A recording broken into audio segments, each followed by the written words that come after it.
welcome to Simps Not So Anonymous. Thank you for joining us in our fight against the simp pandemic that is spreading throughout our great nation.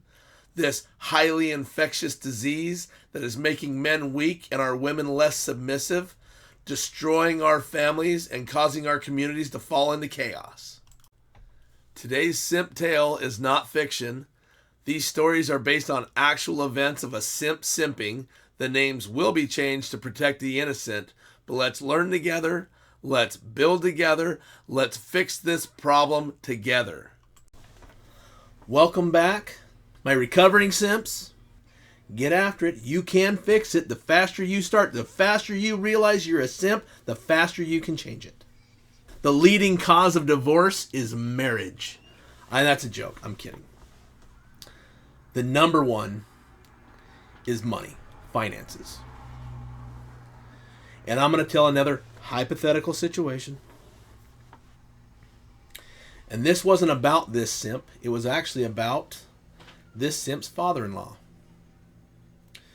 When this simp was beginning his relationship, it was pointed out to him that a certain man that he held in high respect, that he was extremely controlling because he had control of the finances and he wouldn't let his spouse have control of the finances because in his mind they overspent. In the spouse's mind, they didn't have enough money for what they needed. At the time this went down, this man was the only one working in the home. And I'll tell you right now, not a simp, stood up for himself on a regular basis, was still mistreated, was mistreated for years. I believe this one had a little bit to do with some mental illness. I believe this one did have to do with something similar to narcissism, because somehow he was always in trouble, and even though he pointed out that he should not be disrespected, it was constantly thrown back at him that maybe he was the one causing it. You're not looking at your own actions is what he was told, but he wasn't the one that started the mistreatment. He wasn't the one that started the argument. He's being told to look at his own actions when he's reacting to what he's being told and how he's being treated. But with those finances, he was told that he was controlling, he was manipulative. And then this simp that the story's truly about heard that and believed it. Simped before he even had a chance to do anything. Believed that this situation, believed that you setting a budget is being controlling, is being manipulative. And over the course of his relationship, would over and over and over again, as he was looking at the bank account being drained, as he was looking at not being able to pay his bills, would sit there and try to start a budget to try to fix it, and be told once again he was manipulative, that he was controlling, because he was sick of being broke and hungry. I truly believe in relationships, if you have joint bills, if you have joint finances, you still need your own bank account. One of the most truest things ever said was, good fences make good neighbors because there's a boundary. Your neighbor doesn't get to come fuck up your yard. You don't get to go fuck up your neighbor's yard. This is a boundary you don't cross. If you come across this boundary, it better be because you're going to help me, not because you're going to come over here and fuck up my yard. Separate bank accounts is like that. When you let your spouse know they are not going to come over and fuck up your yard by spending every bit of money that you got so you can't afford to even pay your bills, that's a good boundary. It is not abusive. It is not controlling. You're the one paying the bills. You need to go ahead and make sure that money's there. I was told that we wanted to have shared accounts. And you should let them know that. And here's the other thing, though. If you're the one causing the problem, if you're the one not being able to come up with your half of the bills, if you're the one that can't provide, you need to recognize that. And once again, that's what the separate bank account is about. That way you can't blame them for spending your money. That's your own motherfucking fault. You spent that money. You overspent. You caused it to where you couldn't pay your bills. That's your fault.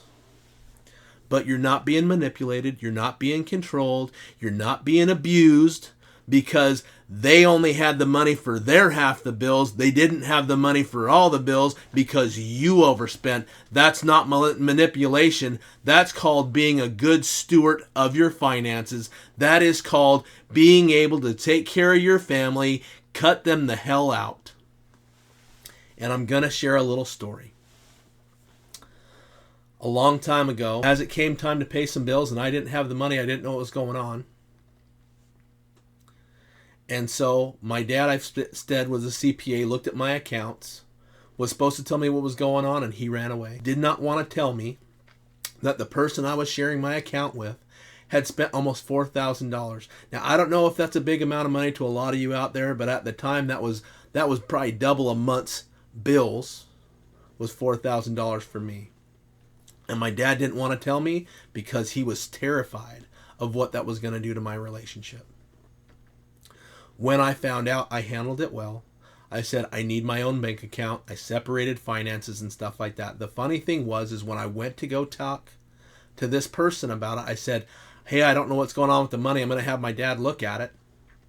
Their answer to me, well, he better not tell me that I'm spending too much. They knew they were. They knew they were. But once again, they're going to accuse you of trying to manipulate, trying to control because you want to make sure there's enough money to pay the bills and potentially save for retirement, potentially save for a rainy day or a vacation. Separate bank accounts can help your relationship, can help you get to where you go, and the biggest thing, can help you see where your finances are being spent, who's overspending, and what's going on. Simps, don't let them tell you that you are manipulative and controlling because you require them to be on a budget. It's respectful. There is nothing wrong with you pointing out to somebody else that's spending all the damn money and making it tough for you to where you have to work the extra overtime, where you have to put in the extra days, where you have to work the second job just to get along, for you to sit there and say, hey, it is disrespectful for you to spend $4,000 in a single month when I can't even pay the electric bill. It's ridiculous. Ridiculous. It's not disrespectful for me to expect you to stay on a budget and help me out. Not go to work, not go out there and pay for half the bills. Just stop spending the money that I made to pay those bills on something besides the bills. Stand up for yourself. Stand up for yourself and make your life so much easier.